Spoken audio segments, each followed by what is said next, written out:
David's voice cut through the laughter, dripping with cruelty. Does your new husband enjoy what I already broke in? They thought they were humiliating a former victim. What they didn't know was that she'd become one of the nation's most respected women's rights activists. Watch her turn years of silence into the most public reckoning they never saw coming, and tell us what would you have done in her place. I walked into the Ravenwood Grand with a practiced smile and a heart fortified in steel. The air smelled of perfume and ambition. Polished marble held 100 reflections of people who once knew me only as a face in a lecture hall. A trio near the bar laughed too loudly. Name tags flashed under the chandelier, little credentials pinned to rented tuxedos and silk. The pianist drifted through a standard while a hostess clipped a badge to my lapel. Mark's hand touched the small of my back, steadying, not steering, and I moved with him toward the registration table. "Welcome back," the attendant sang. Behind her, a young woman shuffled name packets. When a man brushed past, she flinched shoulders, climbing to her ears. Our eyes met for a beat, wide, glassy pleading before she dropped her gaze to the sign-in sheet. I tucked the moment away. Early autumn sharpened the night beyond the revolving doors. Inside, the air tasted of citrus and the faint metallic hum of nerves. Veronica Cole materialized in a column of black smile bright enough to disguise teeth. Richard walked beside her cufflinks, winking like small coins. Emily Veronica purred, the vowels stretched. "We've been dying to see you." The words were warm. The eyes were not. Richard's handshake was dry and lingering, his gaze scanning my face as if searching for cracks.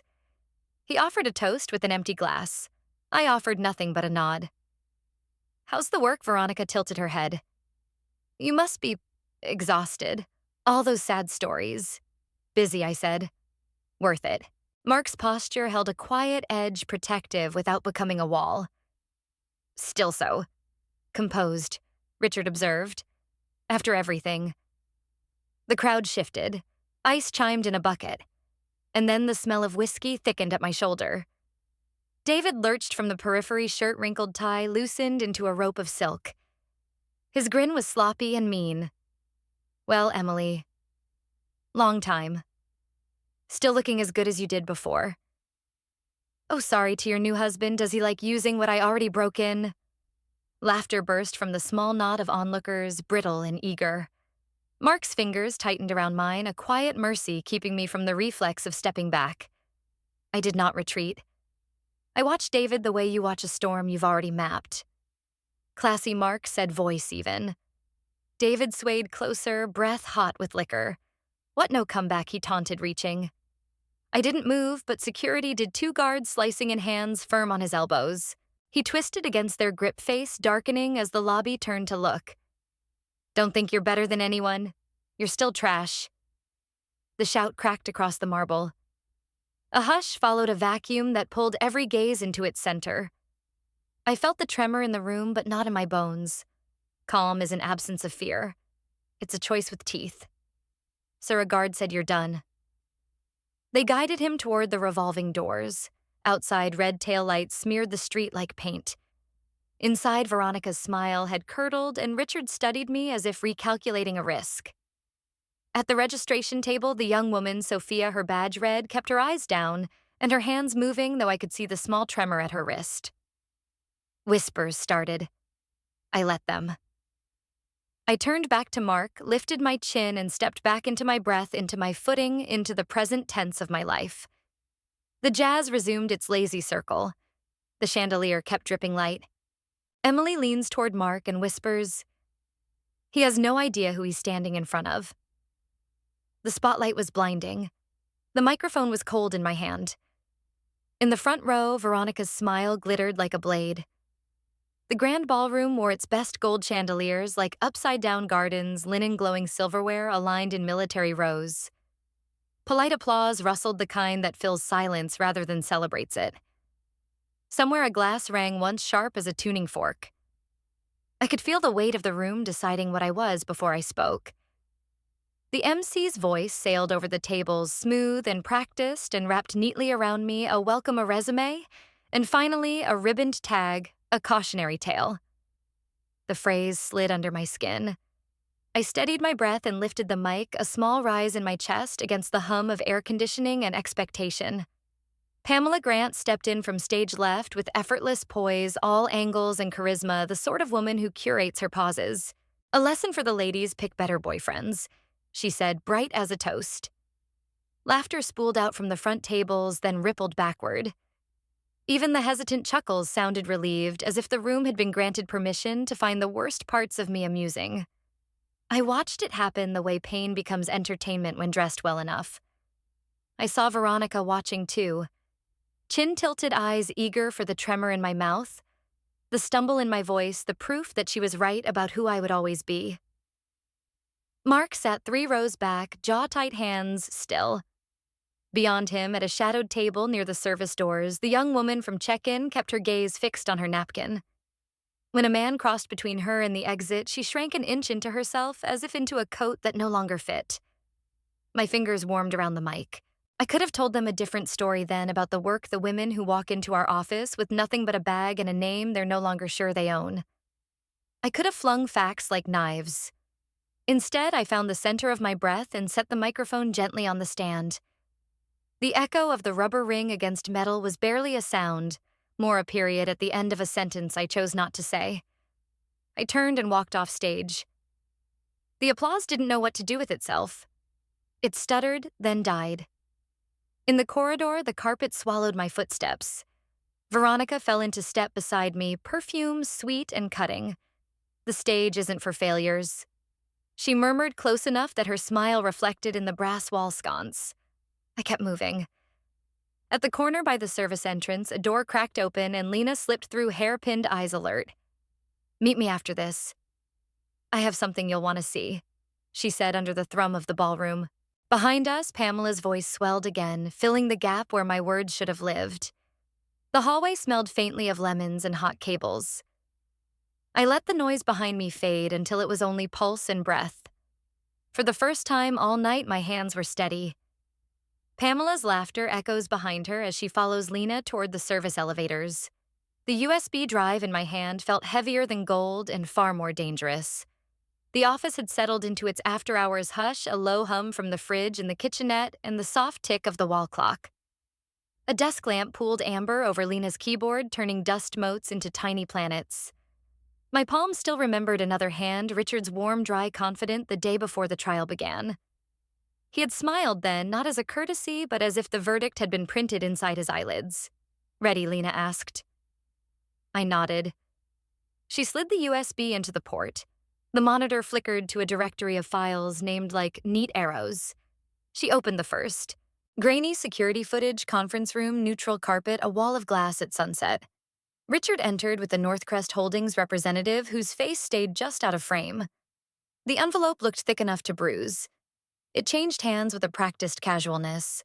Richard tucked it into a leather folio and shook the man's hand, my memory of his grip now in duplicate. Lena clicked the second file.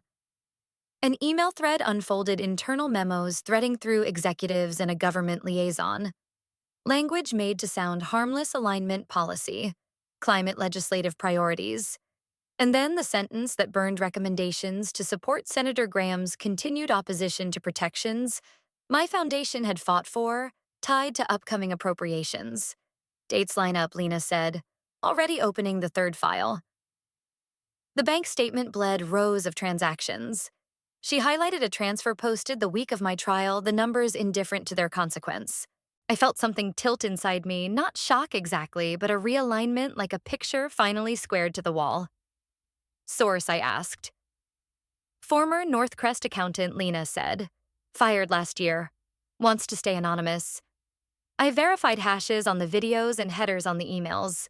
Metadata checks out. Mark stood with his arms crossed, eyes moving. "We need legal eyes before we breathe a syllable in public." I called our attorney, put the phone on speaker, and walked through what we had. Cautions came back, language to avoid what constitutes assertion versus allegation, how to authenticate on release. Sensible, necessary, and maddeningly slow. My phone buzzed again. Unknown number. "You don't know who you're messing with." I watched the message sit there like a lit match. Fear rose, then steadied. I had learned the difference between danger and intimidation. They think this scares us, I said. It documents a system, Lena replied. It's not just him. The truth arranged itself in a new geometry.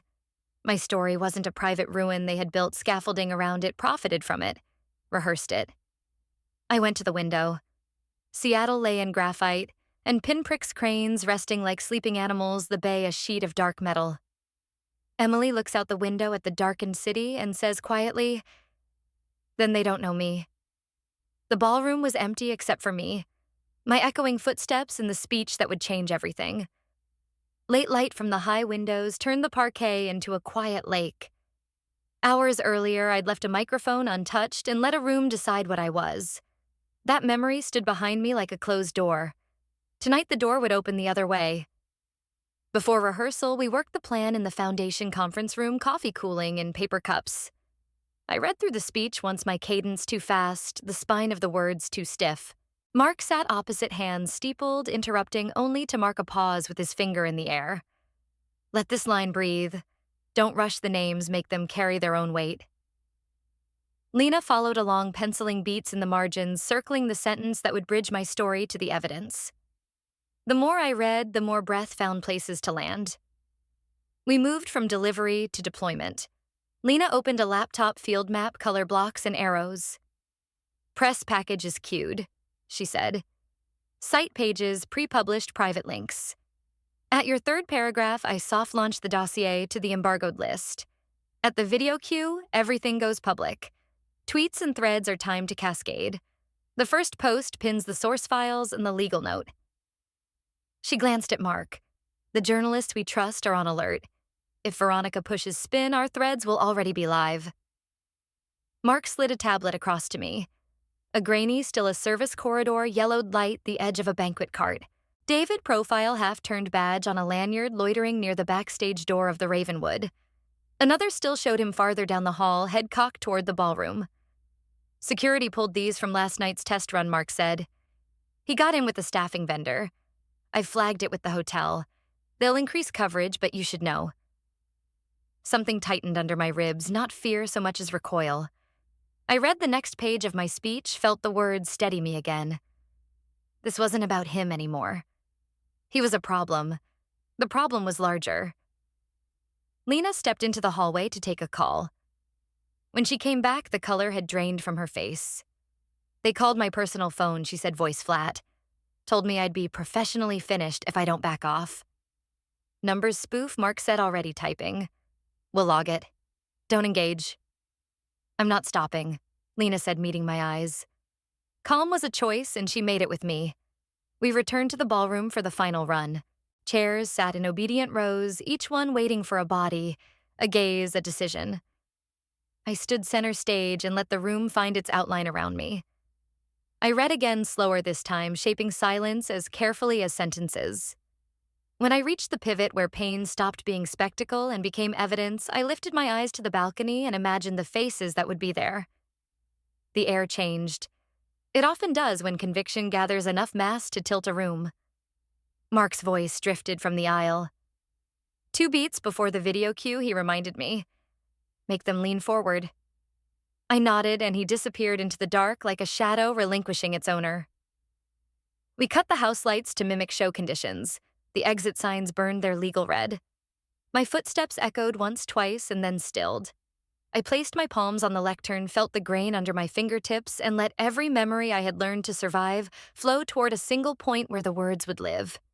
Justice may be late, but it comes.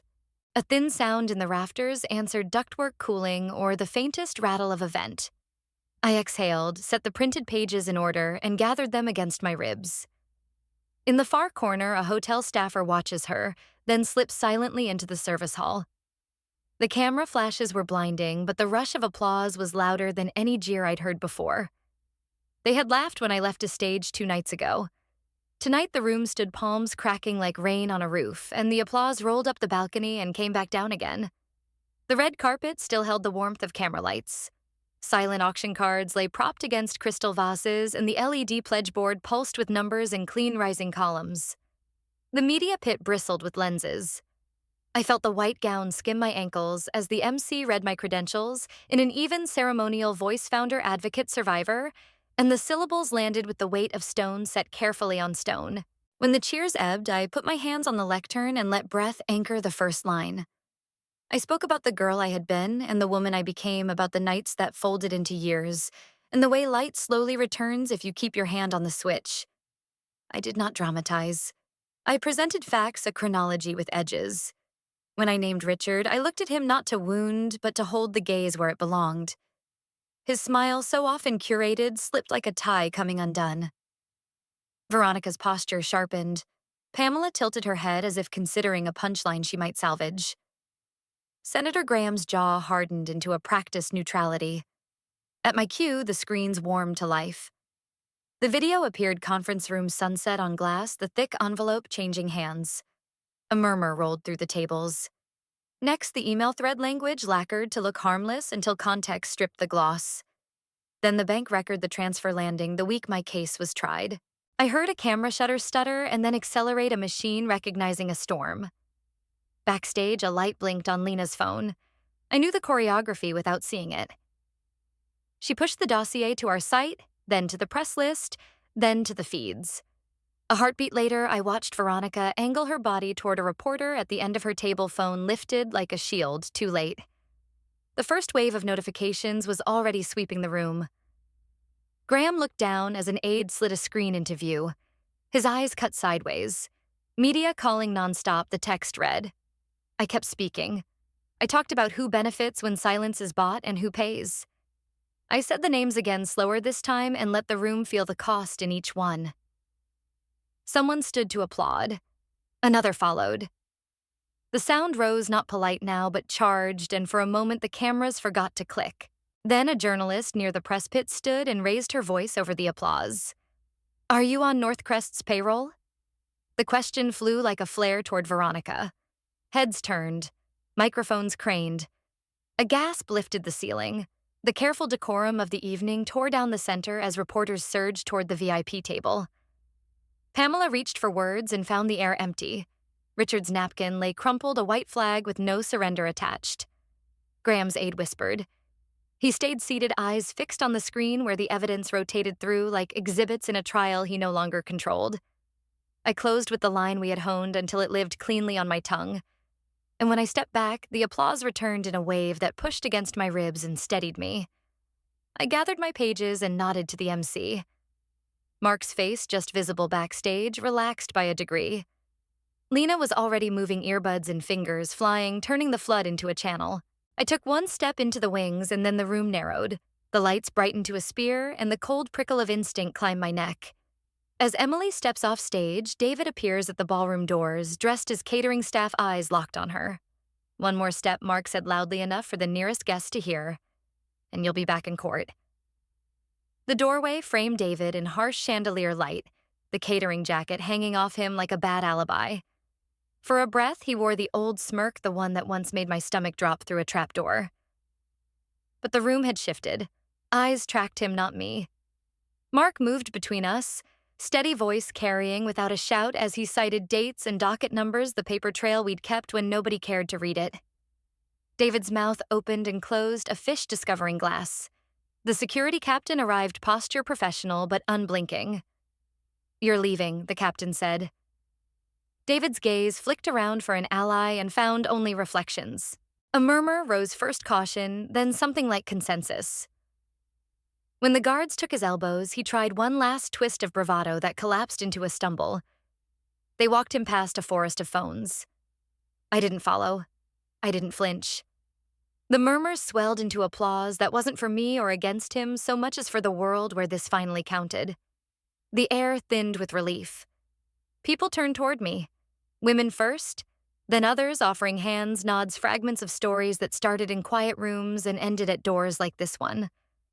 A young woman eased through the cluster fingers, clasped tight around the strap of a small bag. I recognized the set of her shoulders before I saw the name on her badge.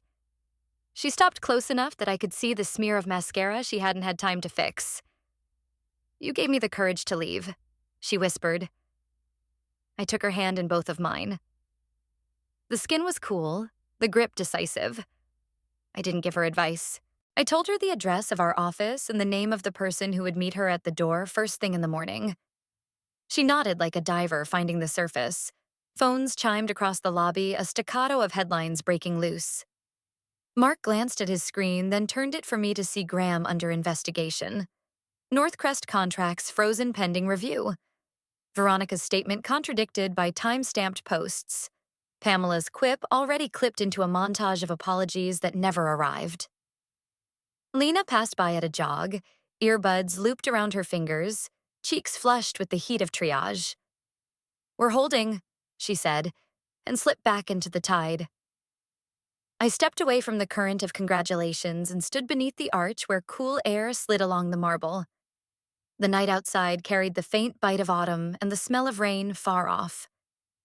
For years I had measured distance by what I was running from. Now it stretched forward unclaimed. I breathed until the breath belonged to me again. The chandelier hummed. Somewhere a glass was set gently on a tray. We walked through the revolving door. On the sidewalk, the city unspooled taxis idling, a couple arguing softly, a street musician packing his case. I looked up into the dark that wasn't empty but wide and understood that the past had lost its deed to my name. My phone buzzed in my palm. The sender was nobody. The subject line was blank. I opened it because I no longer feared the next line of text. Her phone vibrates, an anonymous email. "Your story isn't over." The night closed not with the chaos of confrontation, but with the quiet weight of balance restored. What began as whispers and smirks had ended under the glare of truth-stripping power from those who once seemed untouchable. When injustice is met with unwavering courage, the final verdict can echo through a lifetime. Justice may come late, but when it arrives, it stands immovable. And sometimes the smallest step forward is enough to ensure you never have to bow to injustice again.